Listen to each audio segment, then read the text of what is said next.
Today I'm going to tell you about an experience that I had when I first moved to San Diego, California. I moved into a house with some of my friends, and it was fall of 1983. When November came, I noticed that my friend had a garden in the yard with different plants, and there were a lot of peppers in the garden, mostly jalapeno. And it was really pretty. There were green, red, and yellow peppers, and I didn't want to waste them, so I tried to think of something that I could do with them. So I decided to gather them and freeze them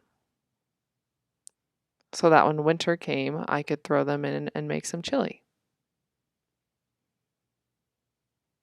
So I went ahead with it and I gathered all the peppers and I brought them in the house. I washed and dried all the peppers. And then I tried to think of the best way to preserve the peppers. So I chopped off the stems and then I thought I'd continue. So I cut the pepper in half and I gutted out the seeds. And then I put the rest of the pepper in the bag. So I continued that process with the rest of the peppers. And as time went on, I started feeling a burning sensation on one of my hands.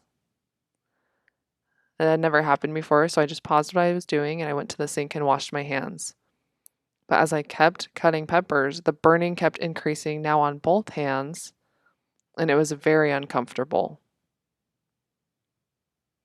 So again, I stopped cutting the peppers, I went to the sink, I got soap, and I scrubbed my hands so much. And then I dried my hands, and the burning was unbearable at this point.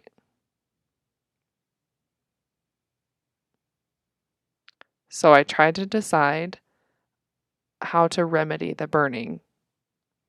So I grabbed a bowl, I got some ice and some water, and I set my hands in the bowl.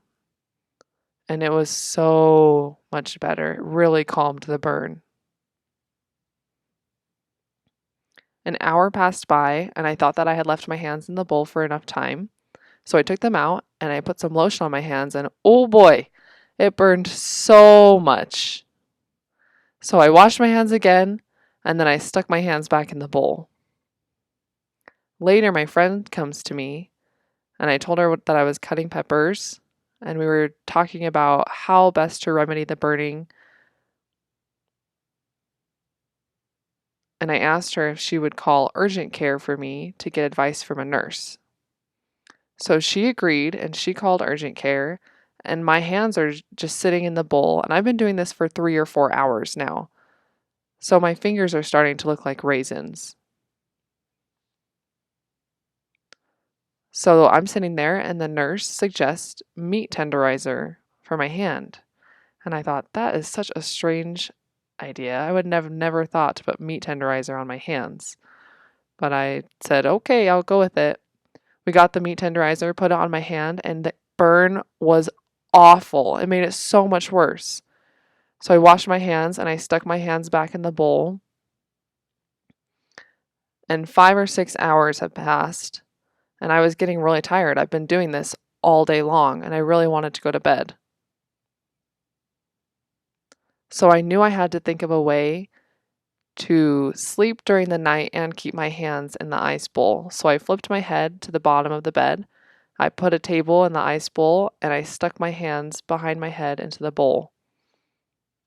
And I was really tired, so I had no problems falling asleep.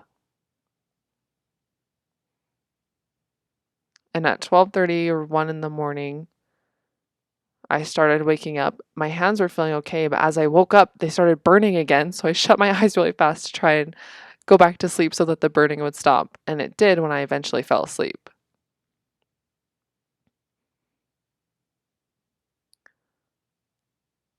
Will I ever cut peppers again without rubber gloves on?